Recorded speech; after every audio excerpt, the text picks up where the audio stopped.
Nous sommes dans une guerre d'hôtels. Les hôtels, c'est toute une réalité spirituelle qui existe et qui influence notre vie négativement ou positivement. Le seul hôtel qui influence notre vie positivement, c'est l'hôtel de la croix. Là où est-ce que Jésus s'est offert une fois pour toutes en sacrifice pour nous et qu'il continue de s'offrir sur cet autel. Et c'est ce sacrifice qui parle en notre faveur, qui nous permet de pouvoir expérimenter les bénédictions, les promesses que le Seigneur a pour chacun d'entre nous. Le croyez-vous que Dieu a des promesses?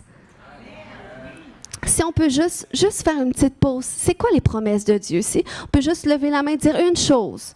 C'est quoi les promesses de Dieu? Que la parole de Dieu nous promet? Oui. La vie éternelle. La vie éternelle, oui, c'est bon. La vie en abondance, oui. D'être toujours près de nous, de jamais nous abandonner. Oui, ça c'est bon. Toujours être près de nous, jamais nous abandonner. Oui. Oui, les projets de paix et non de malheur. La liberté, amen. Quoi d'autre? Notre refuge, oui, Dieu est notre refuge. Est-ce qu'il y a d'autres promesses? La victoire, oui, c'est bon ça. On est plus que vainqueurs. Oui, plus que vainqueur. Amen, oui, c'est bonté qui se renouvelle chaque matin. Sa fidélité, oui. La santé, amen. Y a-t-il des gens malades? Dieu promet la santé. Oui, Janine. Il est notre berger. Amen. Un avenir, oui. Il est notre forteresse, oui. Comment? Notre bouclier. Amen. Donc ça, c'est tout ce que la parole de Dieu nous dit sur notre Dieu, sur qu'est-ce qu'il nous promet qu'il veut faire pour nous. Mais une autre réalité fait que l'ennemi essaye de voler les promesses que Jésus a gagnées pour nous à la croix. Il essaie de venir les voler en trouvant un droit légal pour nous accuser. Dans le livre de l'Apocalypse, on parle du diable comme l'accusateur des frères et des sœurs qui se pointent devant Dieu pour nous accuser, pour chercher une façon que Dieu peut limiter ou empêcher sa bénédiction. Donc, c'est pour ça que nous, lorsqu'on est à cet endroit où est-ce qu'on se rend compte que nous sommes dans des difficultés persistantes, nous sommes dans des schémas répétitifs de destruction, eh bien, on doit venir à cet endroit de réaliser qu'il y a une réalité spirituelle que nous devons abattre. Et nous devons construire une nouvelle réalité, un nouvel autel qui va parler en notre faveur. Où est-ce que, dans le fond, le sang de Jésus, finalement, pourra faire taire les voix d'accusation et pourra nous libérer. Et nous avons vu cette importance, premièrement, de connaître les promesses de Dieu, de connaître qu'est-ce que Dieu dit sur nos situations pour qu'on s'accorde avec lui. Et puis après ça, comment est-ce qu'on doit justement passer au travers le sang de Jésus qui fait taire ces accusations. Et c'est aussi au travers de notre propre volonté. On doit engager notre volonté. On ne doit pas attendre, penser que Dieu va tout faire à notre place. Il désire que nous aussi, on engage notre volonté. Même lorsque Jésus était pour guérir des malades. Jésus voyait qu'ils étaient aveugles, qu'ils étaient souffrants, mais il disait, « Que veux-tu que je fasse pour toi? » Donc, Dieu honore notre volonté.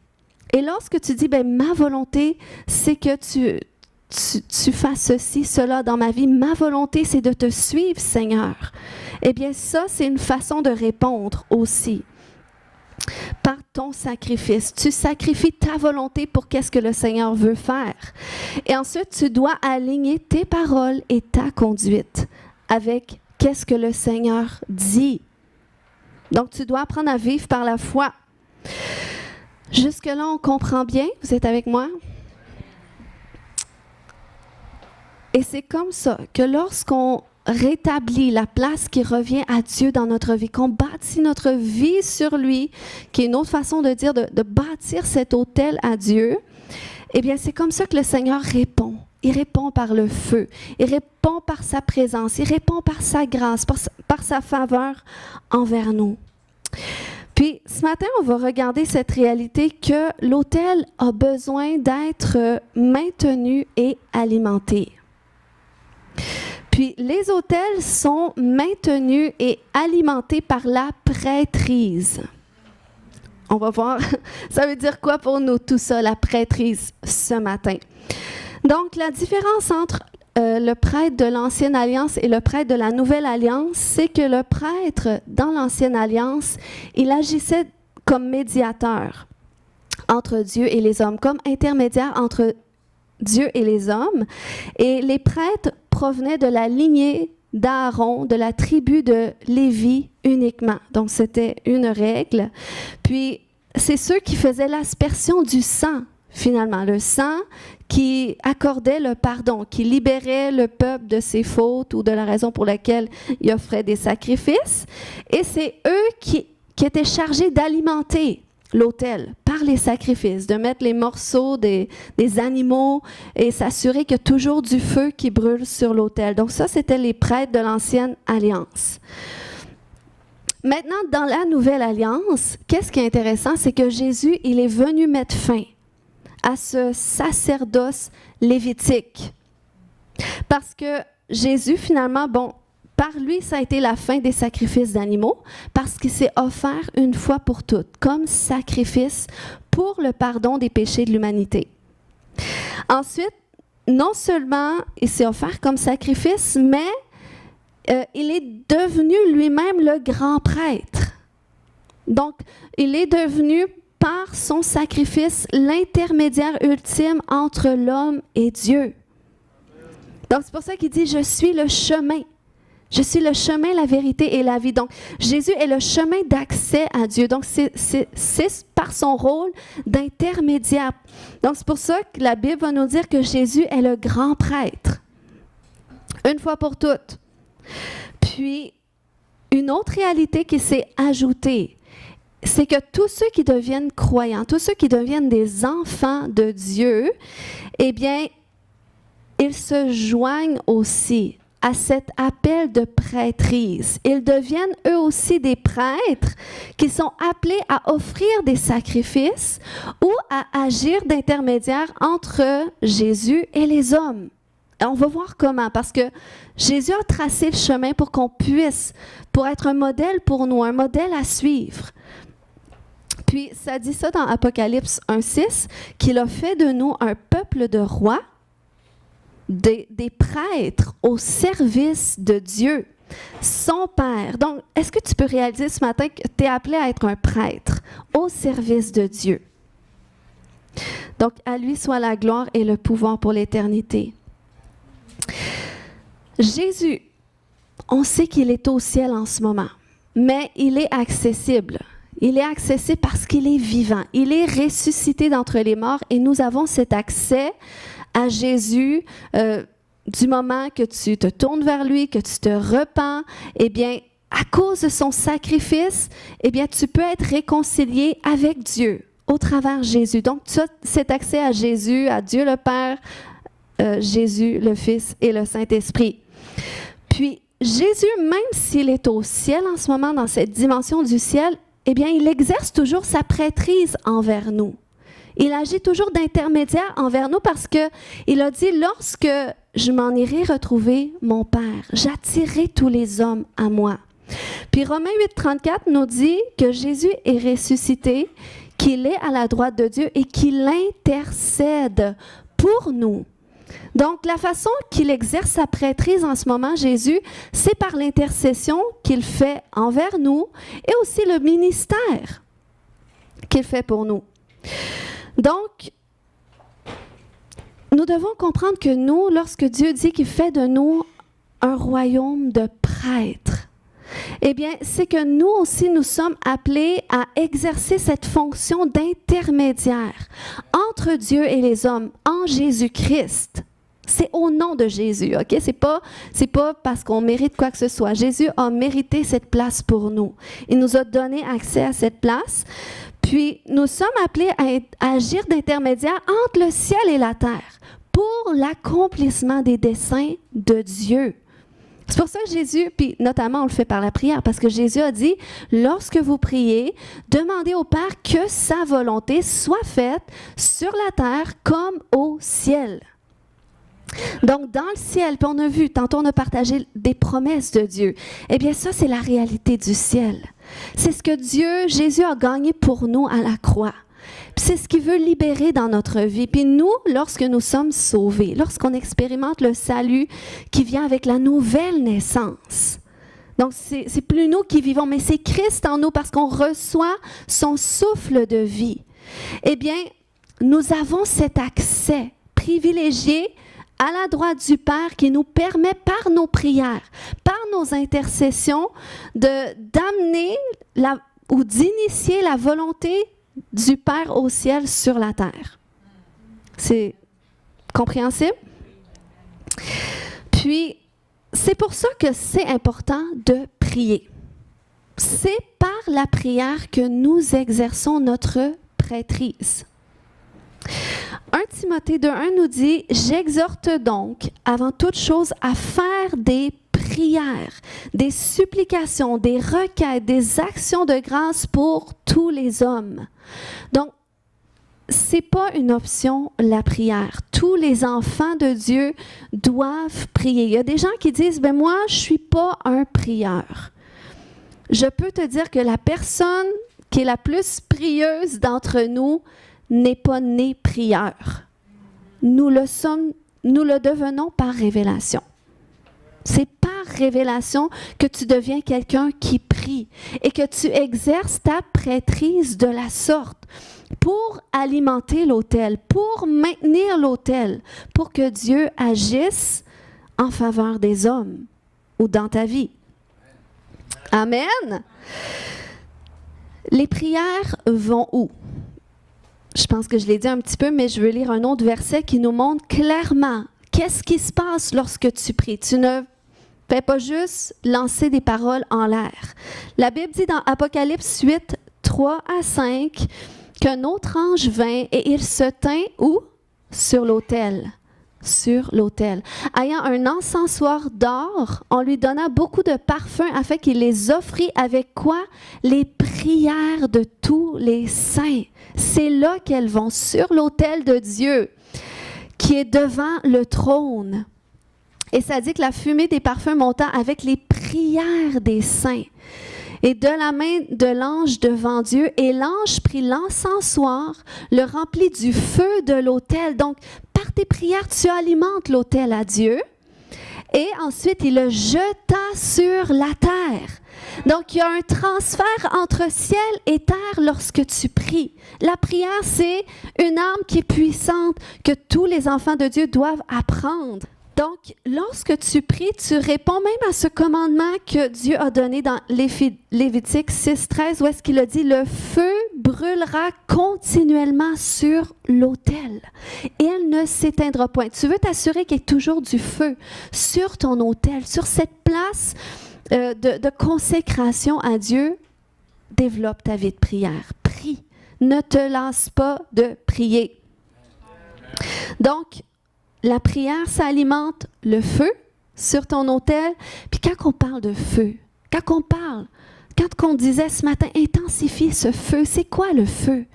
Le feu, ça vient, c'est la présence de Dieu. C'est la foi. C'est la passion pour Dieu. C'est la consécration. Parce qu'il a dit que c'est par le feu qu'il purifie l'or. Donc, c'est par son feu qui nous purifie, qui nous sanctifie, qui fait une œuvre transformatrice dans notre vie. C'est pour ça qu'on doit désirer le feu et qu'on doit l'alimenter par la prière. Ensuite, un autre principe important avec la prière, c'est que les domaines où tu gagnes par la prière, c'est des domaines où est-ce que ta voix va être reconnue.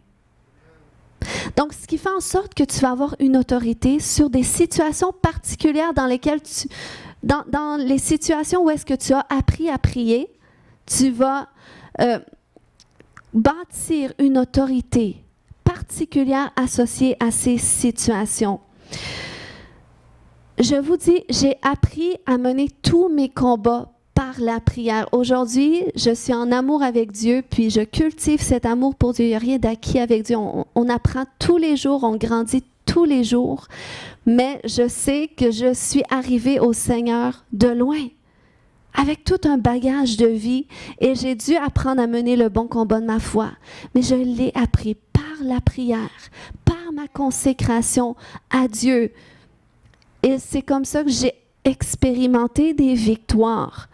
Parce que des fois, on peut combattre des situations. Il y a des gens qui combattent des situations pendant des décennies. Mais à un moment donné, il faut que tu expérimentes aussi la victoire, puis Dieu veut que tu fasses cela. OK? Puis, j'ai appris aussi à mener le combat des autres par la prière et aussi par ma propre consécration, parce qu'on va voir dans quelques instants comment ça aussi, ça parle sur l'autel de Dieu. Mais je vous ai raconté plusieurs fois que mon frère, pasteur Nathaël, il a expérimenté une puissante délivrance, un puissant changement de vie, et ça a été au travers la prière. C'est un combat qu'on a mené par la prière. Ça a été ce qu'on a fait le plus, prier, déclarer qu'est-ce que Dieu nous montrait sur sa vie. Et ça a été par la foi, parce que dans le monde visible, on ne savait pas comment ça pourrait se produire. Ça semblait impossible.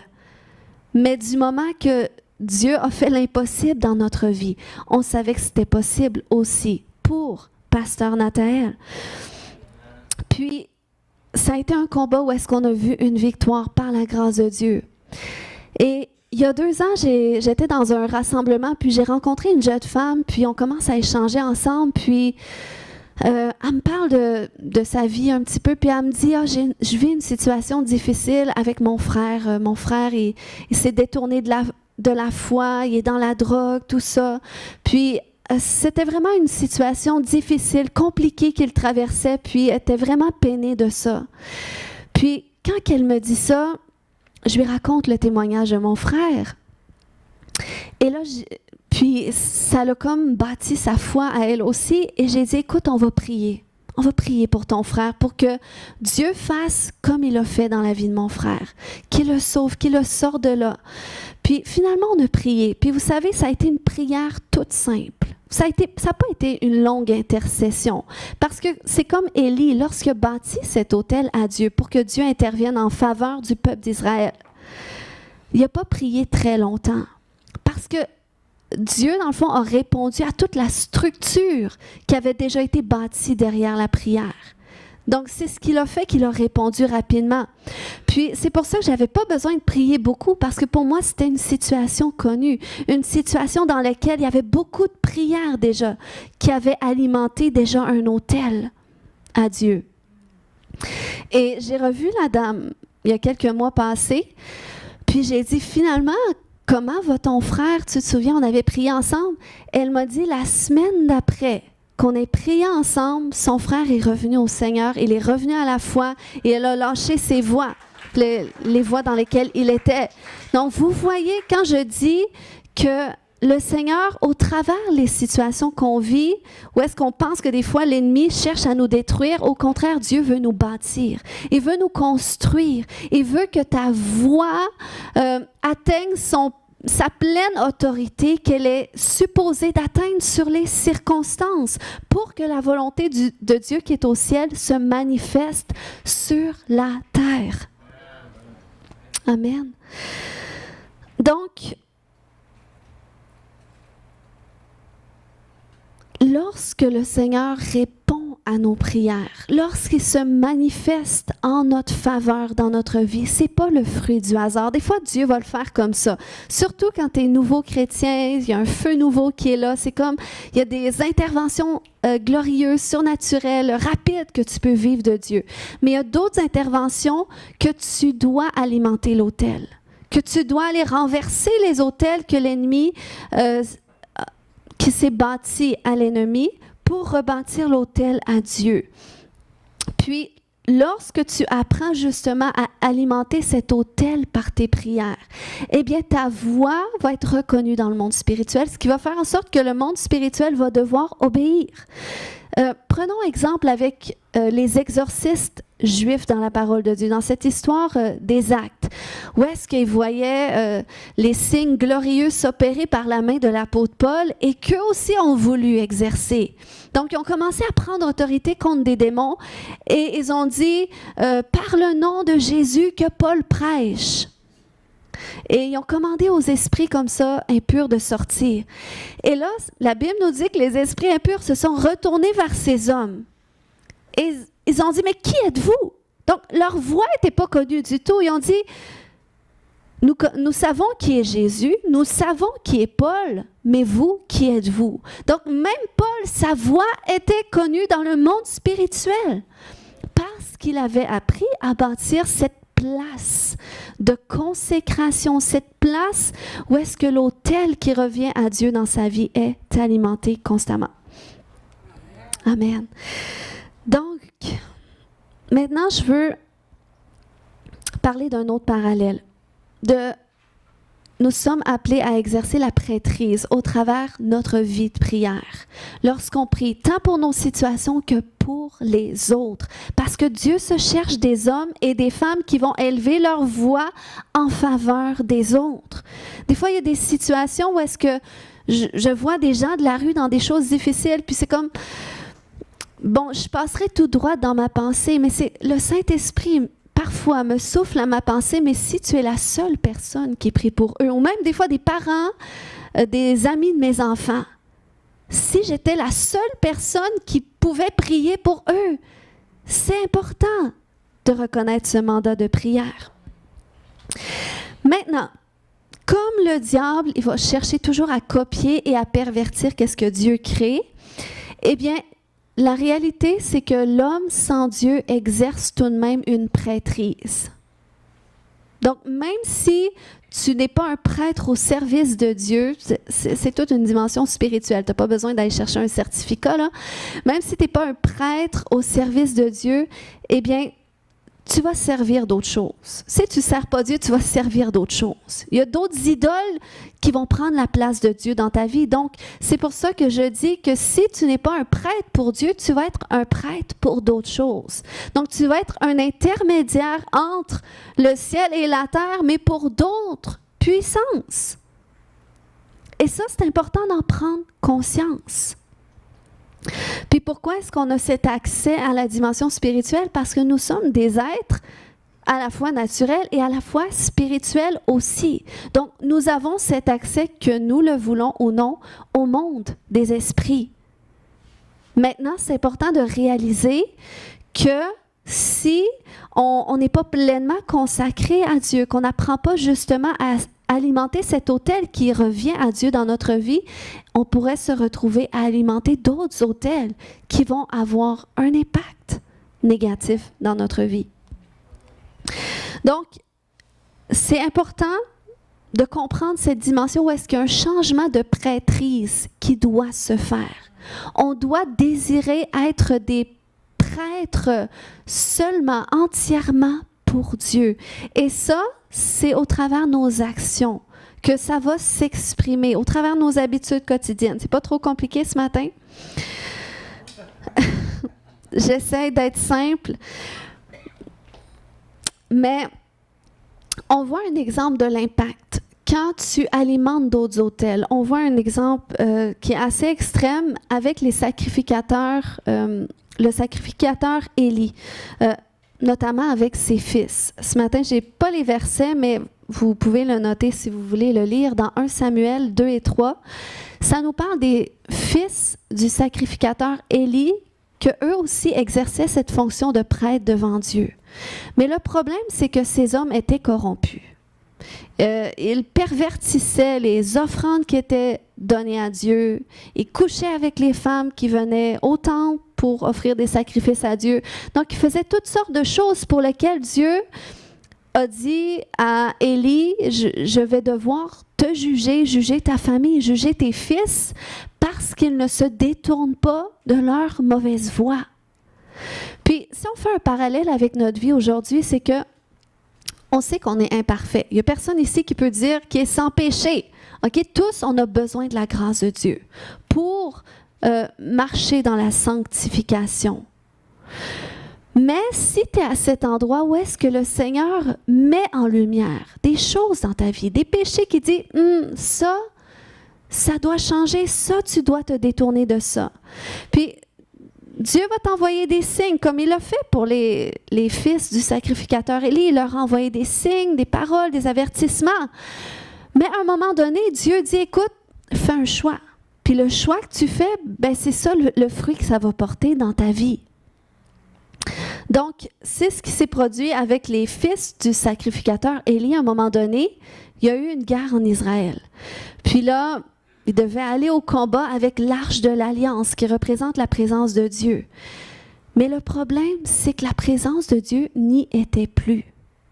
Elle n'était pas là parce que ces hommes servaient un autre autel.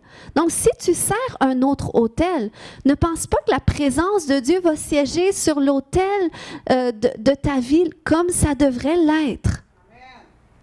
Quand tu es à cet endroit que Dieu t'a mis devant un choix, devant un chemin, la vie et la mort, la bénédiction, la malédiction, choisis.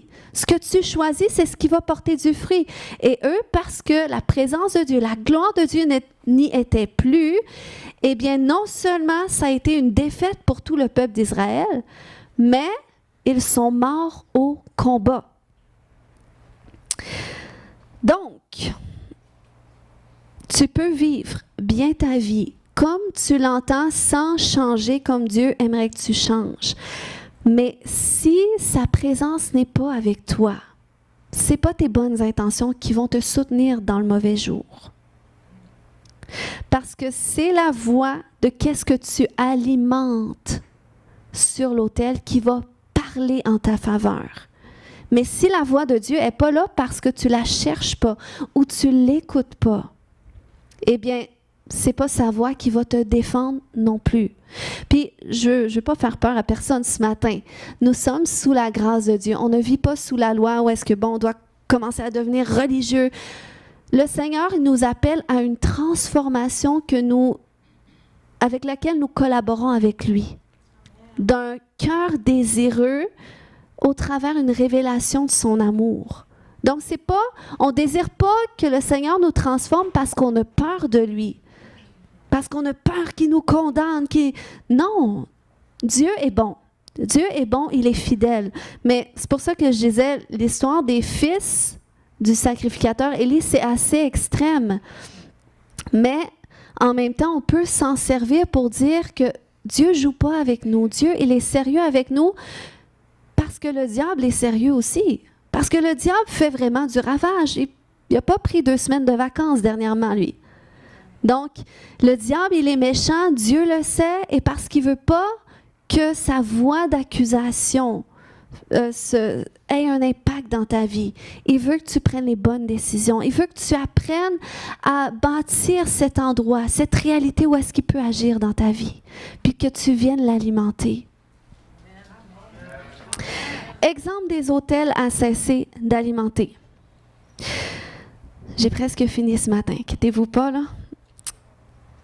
Si j'ai tendance à alimenter des autels par des impressions négatives, si je suis à cet endroit, parce que si j'ai constamment des impressions négatives par rapport aux situations, par rapport à la vie quotidienne qui me viennent, eh bien, veux pas, ça va porter fruit dans mon langage. Donc, je peux être à cet endroit d'avoir tendance à avoir un langage négatif, des pensées négatives. Donc, je suis comme dans une sorte de roue.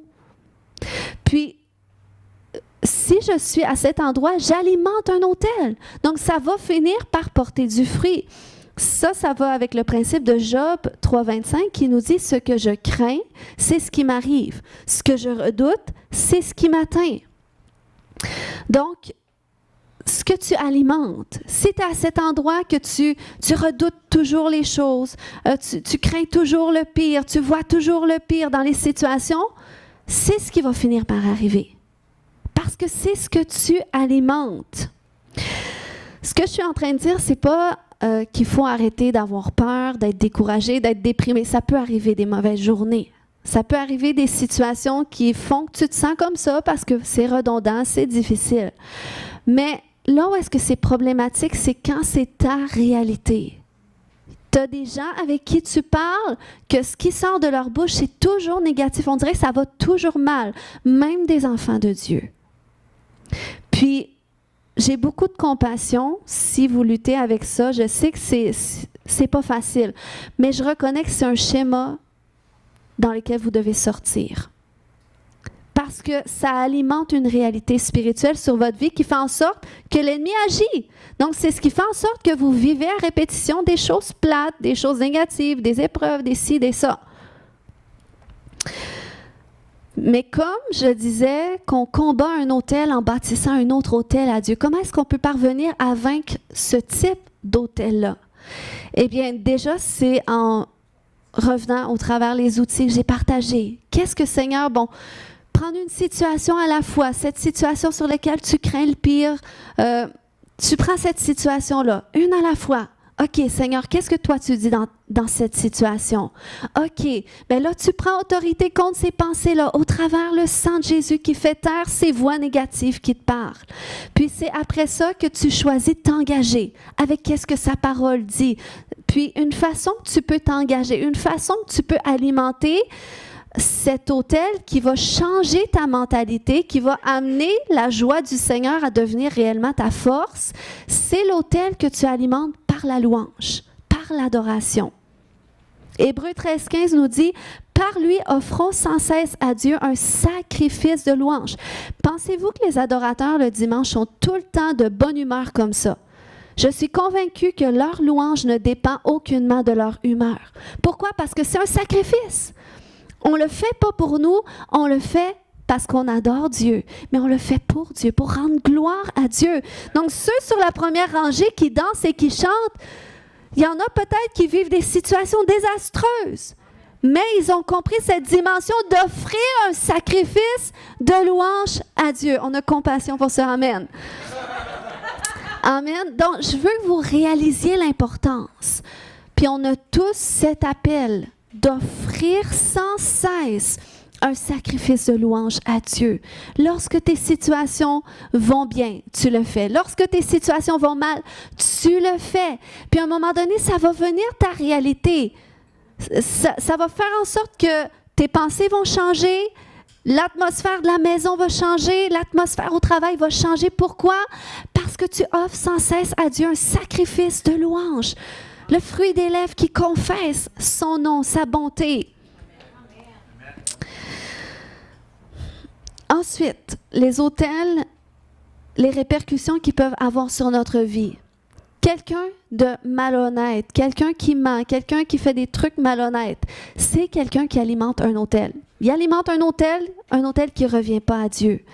Puis c'est là que des fois, même toi, tu peux être quelqu'un d'intègre. Puis tu peux arriver, tu as un projet extraordinaire, puis tu trouves une personne qui a la même vision que toi, tu dis « Hey, on bâtit ça ensemble ».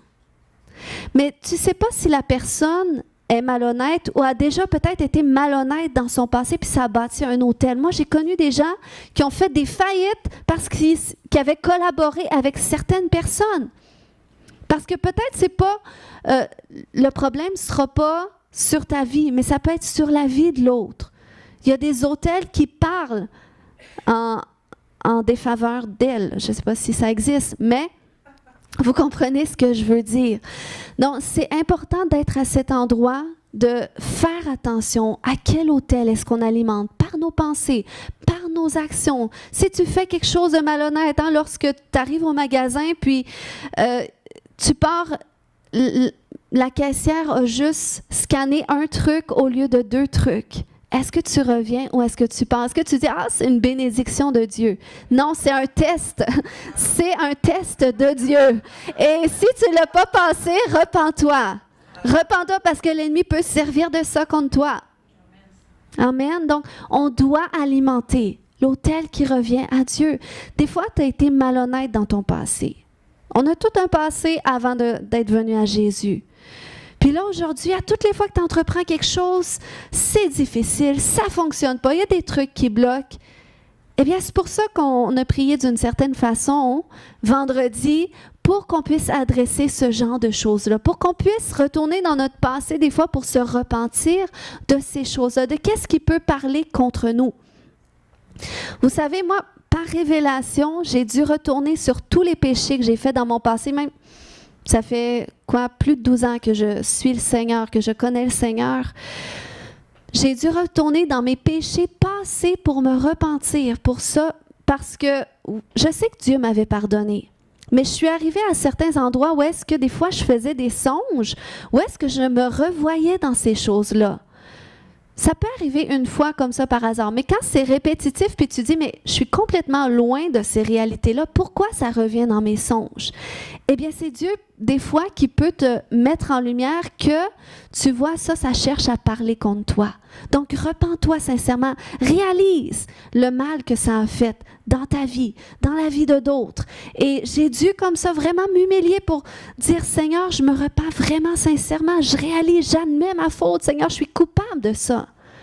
Mais la bonne nouvelle, c'est que Jésus, c'est mon avocat. Donc, peu importe la culpabilité que j'exprime devant le Père, je sais que j'ai Jésus qui me défend et qui me libère, qui paye ma dette. Amen. Mais nous devons faire taire les voix d'accusation par les autels qu'on a alimentés dans le passé par nos péchés. Là où est-ce que tu investis ton argent, tu alimentes un autel. Il y a des endroits où est-ce que si tu mets ton argent, tu investis dans ta chute, tu investis dans la perte. Ou il y a d'autres endroits où est-ce que si tu investis ton argent, tu investis pour ta prospérité.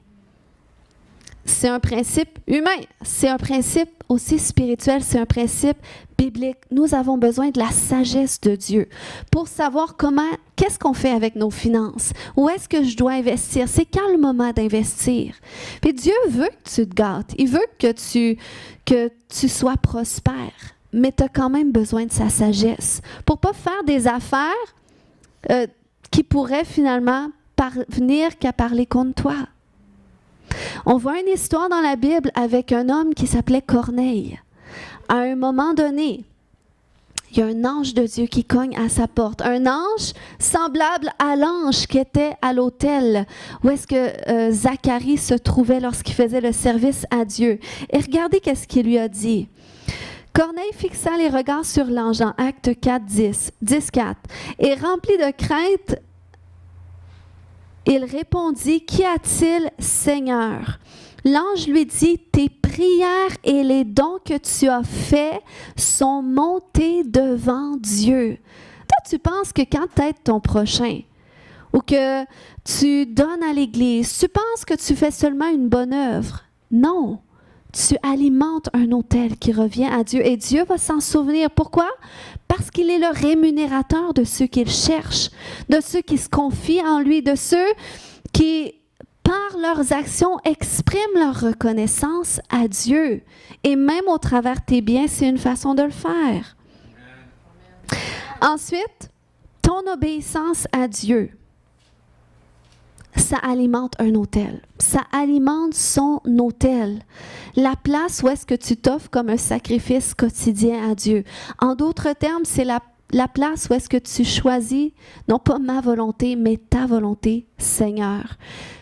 Tu alimentes son autel. Puis, ce que tu alimentes par ton obéissance, ça a une voix. Et cette voix, c'est un témoignage. C'est un témoignage qui va tracer le chemin pour d'autres personnes. Puis, j'aimerais partager un témoignage personnel d'obéissance de quelque chose que Dieu m'a déjà demandé personnellement. Puis, si je le partage, c'est pas pour établir un standard pour vous. C'est personnel parce que vous savez, l'obéissance, c'est personnel. Il y a des trucs dans la parole de Dieu que c'est clair. Dieu dit, tu dois pas faire telle chose, tu dois faire telle chose. Ça, c'est clair. Mais il y a d'autres choses où est-ce que, c'est pas clair. C'est pour chaque personne. C'est une révélation, c'est une compréhension. Puis, on doit fonctionner avec le Seigneur comme ça. Ça ne dit pas dans sa parole si je dois ouvrir une entreprise demain. Donc ça, c'est avec Dieu, dans ma relation avec lui que je peux découvrir, Seigneur, qu'est-ce que je dois faire? OK, je vais t'obéir. pendant un bon 2 ans, le Seigneur mettait dans mon cœur, je veux que tu arrêtes de prendre l'alcool. Puis j'en prenais pas souvent, mais à toutes les fois que j'en prenais, c'est comme je regrettais. Juste un verre, mais je regrettais. Je me disais, j'aurais pas dû, il me semble que j'étais correcte, même si j'en prenais pas. Tu sais, des fois, tu te dis, ça va me relaxer. Mais c'est comme, non, à toutes les fois que je prenais quelque chose comme ça, je me sentais pas bien. Puis après ça, je faisais des songes où est-ce que, c'est comme dans mon songe, Dieu me montrait, je veux que tu arrêtes de prendre l'alcool. Fait que pendant 2 ans, j'amenais ça en prière devant Dieu, puis je cherchais à savoir, sur quoi est-ce que je peux établir ça? Parce que quand je lis la Bible, je veux dire, Jésus prenait du vin, je veux dire, oui, ça parle quand même que l'alcool, ça peut être une occasion de chute. Dans les Proverbes, ça nous en parle. Puis je pense sincèrement qu'il y a des gens qui ne doivent pas toucher à l'alcool ou qui ont un problème, puis qui doivent arrêter complètement. Mais moi, ce n'était pas ma situation, mais je sentais que Dieu disait, je veux que tu arrêtes. Puis j'ai dit, Seigneur, mais donne-moi quelque chose sur lequel je peux l'appuyer. Puis il m'a donné cette image, il a dit, tu sais, quand tu es enceinte, tu ne prends pas d'alcool? J'ai dit non. Il dit, pourquoi? Je dis, pour protéger la vie du bébé, je ne prends pas d'alcool. Il dit, OK, mais là, il dit, tu n'es pas enceinte d'un bébé, mais qu'est-ce que tu portes en toi? Je te porte toi, Saint-Esprit. Il dit, pour protéger la vie de mon esprit en toi, je veux pas. Puis, c'est vraiment une demande personnelle de Dieu parce qu'il y a des appels qui demandent des niveaux de consécration. Peut-être que vous vous sentez à l'aise, puis moi, je jugerai personne. Je crois que c'est vraiment une décision personnelle. Puis, c'est là que pour moi, ça a été une conviction. En plus de ça, c'est que je voyais des gens autour de moi qui avaient des problèmes avec l'alcool. Puis, c'est comme je ne me voyais pas leur dire, écoute, il faudrait que tu arrêtes de prendre l'alcool si moi, je prends de l'alcool en leur présence. Fait que, par souci de mon prochain, eh bien, j'ai dit, OK, Seigneur, par qu'est-ce que tu viens me dire pour moi, puis pour mon prochain, j'accepte. Je ne prends plus aucune goutte d'alcool. Puis, ça a été vraiment un choix que j'ai fait par obéissance à Dieu, qui a tracé le chemin pour d'autres personnes. Vous savez, il y a des gens autour de moi qui prenaient de l'alcool, puis qui étaient à l'aise avec ça. Mais à cause de cette voix du témoignage qui a retenti, il y a des gens qui ont arrêté de prendre de l'alcool aujourd'hui et qui n'en prennent plus parce qu'ils ne voient plus l'intérêt. Et je crois que ça va continuer. Mais c'est juste pour vous montrer que votre obéissance alimente l'autel à Dieu. Jésus est le meilleur exemple. Il n'a pas vécu la vie sur la terre pour lui-même, mais il a vécu sur la terre pour Dieu en vertu du salut de l'humanité. Donc, c'est ça aussi. Il y a des choses, des fois, que tu fais, mais pour moi, ça ne me dérange pas. Mais si tu penses à ton prochain ou au témoignage que tu donnes à ton prochain, est-ce que c'est vraiment une bonne chose que tu continues de faire cela? Puis, l'obéissance que tu choisis de faire va parler en ta faveur. Elle va tracer le chemin pour que d'autres personnes puissent y entrer aussi. C'est une façon d'exercer ta prêtrise. Comme Jésus, il a tracé le chemin pour nous, on doit tracer ce chemin pour d'autres aussi. Amen. Donc, ce matin, je conclus avec ça. Mais qu'est-ce que Dieu te demande? Qu'est-ce que Dieu te demande dans ta vie actuellement qui implique une obéissance, qui implique un sacrifice? Quand tu dis à Dieu, moi, je veux me préserver avant le mariage. Vous savez, c'est un sacrifice, ça. C'est facile de consommer le mariage avant le temps. C'est facile. Mais quand tu choisis de te préserver par obéissance, c'est un sacrifice qui va parler en ta faveur, puis qui va parler même dans le mauvais jour, dans ton mariage. Amen. Donc, Dieu, dans notre quotidien, va toujours mettre 2 chemins devant nous, la vie et la mort, la bénédiction, la malédiction.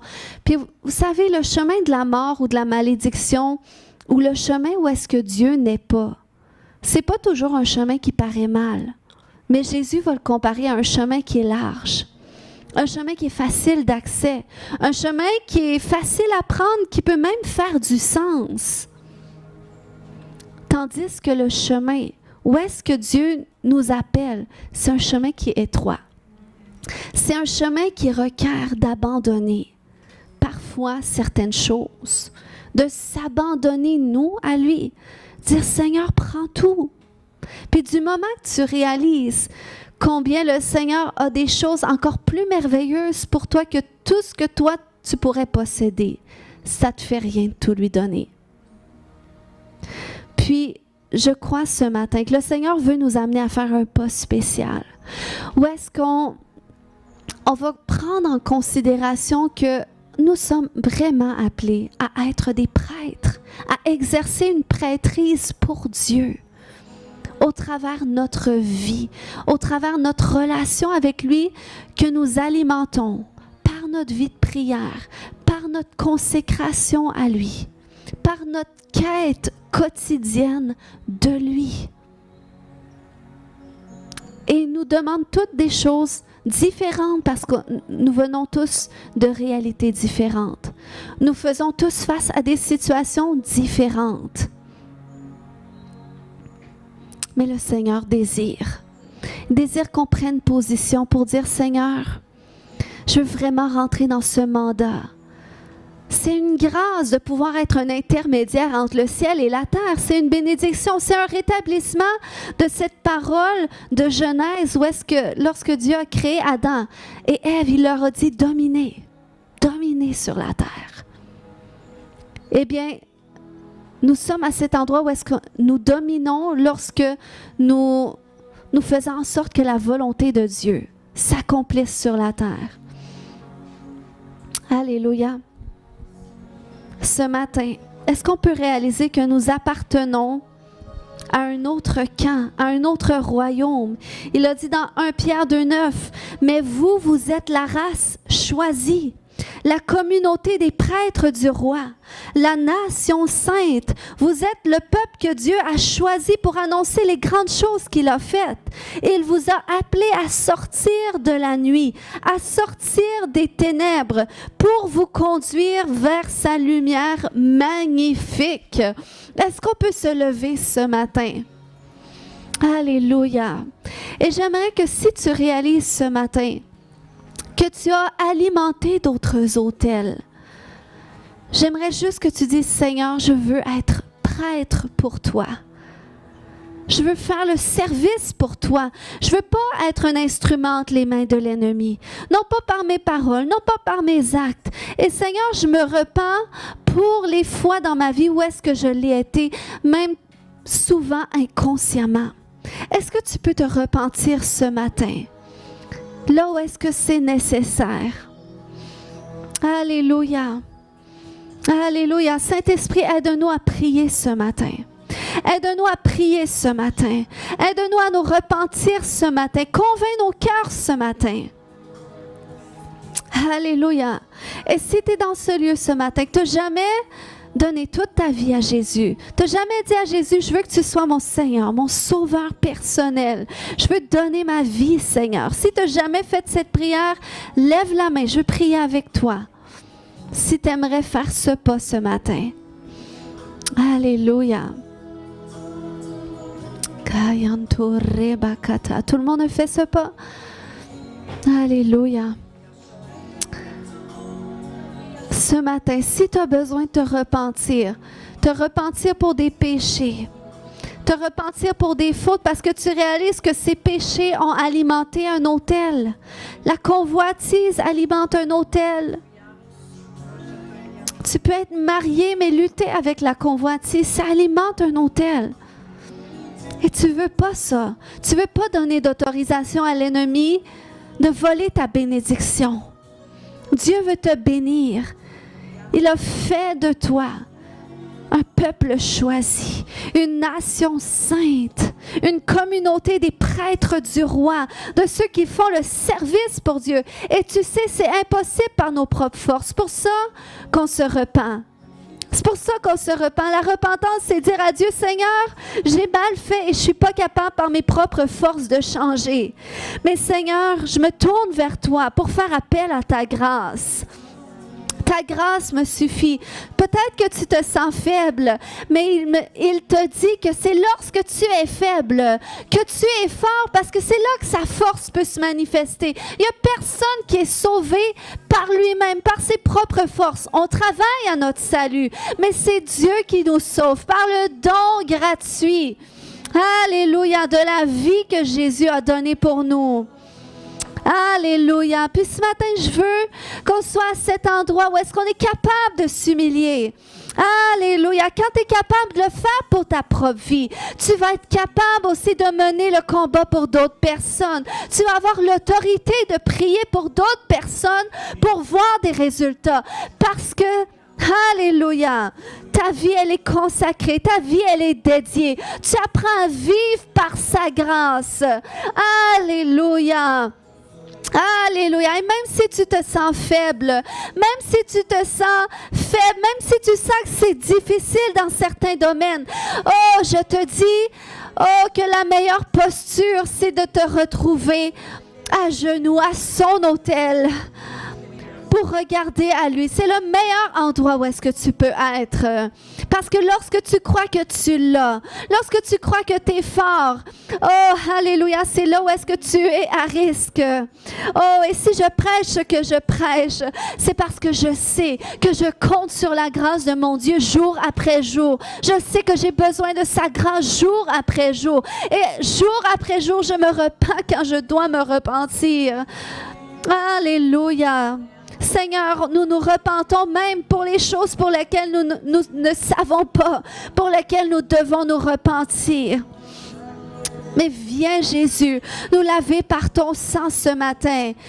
Oh, viens nous faire entrer dans ta présence ce matin, dans la salle du trône ce matin. Est-ce que des gens qui veulent commencer à dire à Dieu, je veux être un prêtre à ton service.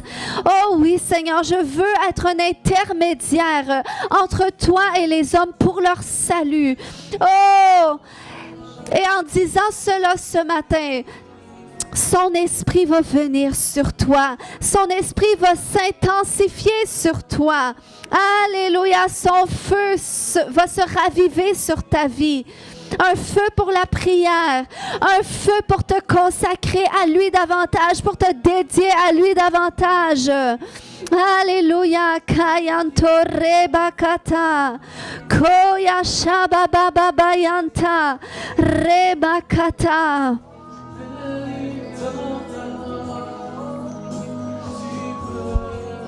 Kayantoyo.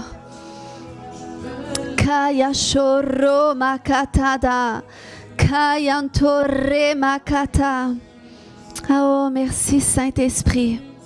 Saint-Esprit, oins-nous aujourd'hui pour que nous soyons prêtres du Roi des Rois, prêtres du Seigneur des Seigneurs. Nous renonçons à toute autre forme de prêtrise. Nous renonçons à tout autre autel que nous avons pu alimenter dans le passé ou que nos familles ont pu alimenter. Nous déclarons, nous traçons cette ligne par le sang de Jésus qui nous sépare des autels du passé, des autels de notre histoire familiale. Et aujourd'hui, nous choisissons de nous mettre au service de Dieu, d'alimenter l'autel qui revient à Dieu. Alléluia, alléluia, alléluia. Kaya shokomata, rebakata yashoto. Oh, désire cette portion fraîche qu'il veut déverser ce matin sur toi. Oui, aie soif ce matin. Désire cette portion fraîche. Tu veux voir ta vie transformée. Tu veux voir des situations être renversées. Apprends à alimenter son autel. Remakata yashoto. Oh, oui, Seigneur. Alléluia.